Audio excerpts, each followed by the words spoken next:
भोपाल में किसान भागीदारी प्राथमिकता अभियान के तहत प्रदेश के किसानों को मंत्रालय से संबोधित करते हुए किसान नेता व मध्य प्रदेश के कृषि मंत्री कमल पटेल ने कहा कि हम सब आज़ादी का 75वां अमृत महोत्सव मना रहे हैं। आज़ादी के 60 वर्ष में देश का किसान कर्ज के बोझ तले दबा रहता था और केंद्र में अटल सरकार के पहले किसानों के पास किसान क्रेडिट कार्ड नहीं होता था।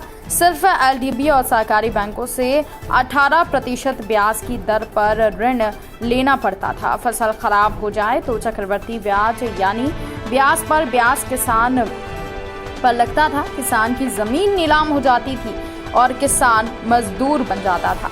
उन्होंने कहा कि मध्य प्रदेश में हमारी भाजपा की सरकार आते ही हम सबने अंग्रेजों और कांग्रेसियों के बनाए गए नियम कानून को पलटकर किसानों के हित में निर्णय लिए हैं।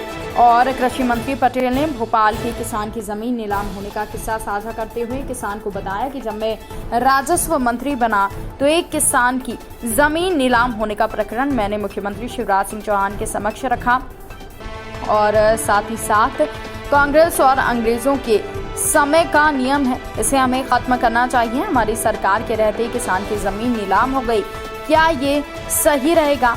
और शिवराज सिंह चौहान ने ये भी कहा कि मैं किसान का बेटा हूं, आप भी किसान के बेटे हैं, इसे हमें खत्म करना चाहिए। मुख्यमंत्री शिवराज सिंह चौहान ने प्रकरण को समझते हुए ही एक ही मिनट में इस नियम को समाप्त कर दिया और निर्णय लिया कि प्रदेश में किसी भी किसान की जमीन ऋण पर नीलाम नहीं की जाएगी। कांग्रेस के समय किसान 18% ब्याज पर ऋण देता था और प्रदेश में 0% ब्याज पर ऋण ले रहा है, लेकिन हमारी सरकार शिवराज सिंह सरकार प्रदेश में खेती को घाटे का नहीं बल्कि लाभ का धंधा बनाने की दिशा में प्रयासरत है और इसके लिए मैं सीएम शिवराज को धन्यवाद देता हूँ।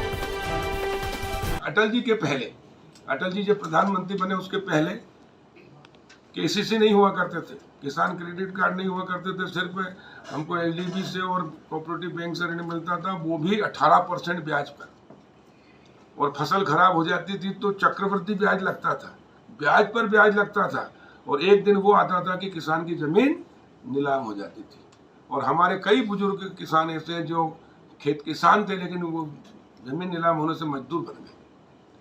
जब शिवराज सिंह जी मुख्यमंत्री बने और मैं राजस्व मंत्री बना, मेरे पास भी एक किस्सा आया था कि भोपाल के पास के किसान आए आवेदन लेके, किसान मेरी एलडीबी में मैंने बैंक से ऋण लिया था, भूमि विकास बैंक से, और मेरी ज़मीन नीलाम कर दी और मेरी ज़मीन बहुत कीमती लेकिन कोड़ियों के भाव कर दी, मुझे पता ही नहीं चला तहसीलदार ने। मैंने उसकी जांच कराई तो उसकी शिकायत सही पाई गई। मैंने तहसीलदार के खिलाफ कार्रवाई की और मुख्यमंत्री जी के पास जाके कहा कि आप भी किसान के बेटे हैं, मैं भी किसान का बेटा हूँ, किसानों की सरकार है भारतीय जनता पार्टी की सरकार, और हमारी सरकार में अगर किसान की जमीन नीलाम हो गई, जो कांग्रेस के अंग्रेजों के समय का नियम है, काला कानून था, उसको खत्म करना है।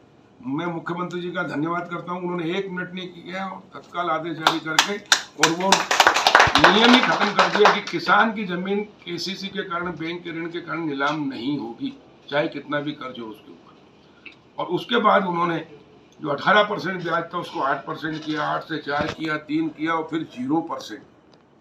और इसलिए दुनिया में एक मध्य प्रदेश ही ऐसा राज्य है जहाँ 0% ब्याज पर हम जिला सहकारी बैंकों से किसानों को ऋण दिला रहे हैं।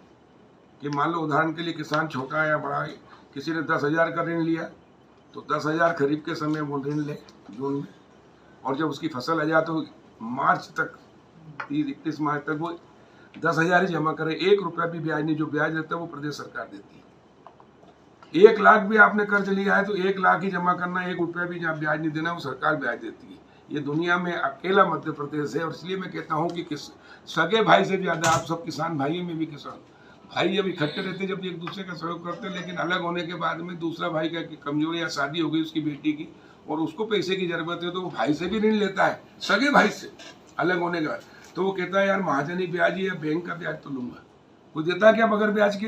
नहीं। लेकिन ये शिवराज सिंह जी हैं जो मुख्यमंत्री, बगैर ब्याज के एक भाई को नहीं, लाखों किसान भाइयों को 0% ब्याज पर ऋण देकर किसान की जो घाटे की खेती थी, जो किसान कर्ज में रहता था, उससे मुक्ति दिलाने का पुण्य कार्य किया है। इसलिए मैं एक बार पुनः उनका धन्यवाद करता हूं।